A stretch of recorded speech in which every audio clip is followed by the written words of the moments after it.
पश्चिम बंगाल सरकार की तुष्टीकरण की राजनीति भी कहीं ना कहीं उसके विकास में बड़ी बाधा बन रही है। वोट बैंक के चक्कर में ममता दीदी विशेष समुदाय की रहनुमा बनी हुई है, जिसकी वजह से राज्य कई बार हिंसा की आग में भी झुलस चुका है। इसका हालिया उदाहरण वक्फ संशोधन कानून पारित होने के बाद जरूर देखने को मिला। पश्चिम बंगाल का मुर्शिदाबाद जैसे विरोध की आग में जल उठा था, उससे यह अंदाजा लगाना आसान नहीं कि वहां क्या कुछ हो रहा है। आगजनी, लूटपाट की कई घटनाएं सामने आने लगी थी। हालांकि ममता बनर्जी उस दौरान भी इस सब के लिए केंद्र को ही जिम्मेदार बताती रहीं। बिल से उन्होंने अपना पल्ला ये कहकर झाड़ लिया कि विधेयक केंद्र सरकार का है, बंगाल का नहीं। Waqf property also it was done motivatedly, politically to divide the country, to divide and rule policy. That BJP's agenda, that we know everything.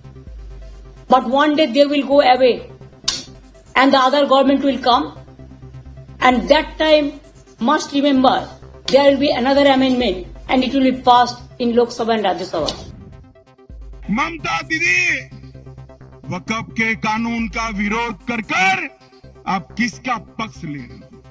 पूरा बंगाल चाहता है कि वक़्फ़ अच्छे से चले, पारदर्शिता आए, निर्दोषों की भूमि न जाए, सरकार की भूमि पर अतिक्रमण न हो, मगर ये वक़्फ़ का विरोध कर रही है। हमारा गृह मंत्रालय कहते कहते थक गया कि बीएसएफ को बुला लीजिए। हम नहीं बुलाएंगे क्योंकि बीएसएफ आती तो हिंदुओं की रक्षा करती।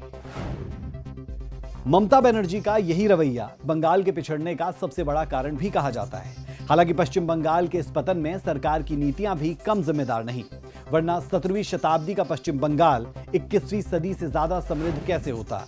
बंगाल 17वीं सदी से एशिया में व्यापार का सबसे बड़ा केंद्र रहा।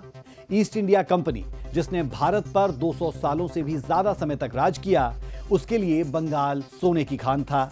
बंगाल के ट्रेड सेंटर होने की वजह से ही एशिया में ये एक अहम समुद्री बंदरगाह यानी कि सी पोर्ट हुआ करता था, जो कि बंगाल की खाड़ी के किनारे था। ये पोर्ट यूरोपियन ट्रेडिंग कंपनीज के लिए एक प्रमुख रास्ता था, जो एशिया से व्यापार करने के लिए आते थे।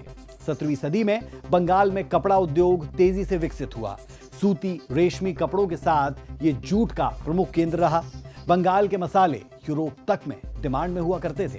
व्यापार के मामले में बंगाल भारत के अन्य हिस्सों से कहीं ज्यादा समृद्ध हुआ करता था। लेकिन व्यापार का यही केंद्र बंगाल आजादी के बाद से व्यापार के मामले में पिछड़ता चला गया। पार्टीशन के समय पूर्वी बंगाल का अलग होना पश्चिम बंगाल में व्यापार संकट लेकर आया। जिस जूट इंडस्ट्री का बंगाल में बोलबाला हुआ करता था, वही सबसे बड़ी मुश्किल में आ गई। बंटवारे में जूट उत्पाद वाला 75% हिस्सा पूर्वी बंगाल में चला गया, जबकि मील से लेकर उत्पाद की मशीनरी से जुड़े हिस्से पश्चिम बंगाल में रह गए।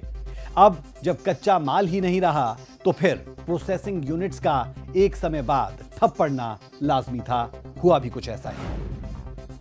कलकत्ता राजधानी भर नहीं था। कलकत्ता ये समझिए कि पॉलिटिक्स की हिंदुस्तान की दिशा तय करने वाली सीट थी, सबसे इंपॉर्टेंट प्लेस था। देश भर के जितने भी कारोबारी थे, सबसे बड़े कारोबारी जो आज बंबई में बैठे हैं, वो सब दिल्ली वहाँ कलकत्ता में बैठते थे। ये जो मारवाड़ समुदाय है, देखो हिंदुस्तान की पॉलिटिक्स में, हिंदुस्तान के कारोबार जगत में एक बहुत बड़ा कंट्रीब्यूशन है मारवाड़ी लोगों का, जो राजस्थान के इलाकों से गए। उन लोगों ने जाकर कलकत्ता में एक बहुत बड़ा कारोबार अपना सेटअप किया, और वो लोगों ने जो कारोबार किया, धीरे धीरे बंगाल बहुत तरक्की पसंद राज्य है और पहले तरक्की होती थी, और इन लोगों ने उसमें बहुत बड़ा कंट्रीब्यूशन दिया। बंगाल कारोबारियों के लिए बहुत फेवरेट जगह बना। 1960 आते आते पश्चिम बंगाल असंतोष का केंद्र बन चुका था। बढ़ी हुई जनसंख्या, बंद होते कारखाने, राज्य की सरकार के लिए आम जनता को संभालना मुश्किल हुआ। एक आंकड़ा बताता है कि उस दौरान राज्य में मजदूर वर्ग अपने अधिकारों के लिए मुखर हो उठा था। फैक्ट्रियों में हड़ताल आम बात थी। 1965 में राज्य में जहां 179 स्ट्राइक्स हुई, तो वहीं करीब 49 फैक्ट्रियों पर ताले भी लग गए। 1970 में यह आंकड़ा 678 और 128 पर पहुंच गया। राज्य में स्थिति बद से बदतर होती चली गई। जनता रोजी रोटी और आमदनी के लिए पलायन को मजबूर हुई। लेकिन यही वो दौर भी था जब भारत युद्ध और महंगाई से जूझ रहा था। इसी दौर में लाल फीताशाही चरम पर थी।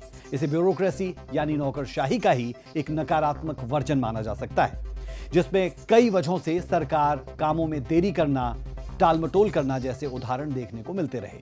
इसी लाल फीताशाही ने पश्चिम बंगाल में भी उद्योगों और व्यापार को दबा दिया। राज्य में नौकरी का संकट गहरा गया और छात्र श्रमिक संघ और अन्य विरोध प्रदर्शन शुरू हुए। हड़तालें इसी का नतीजा थी।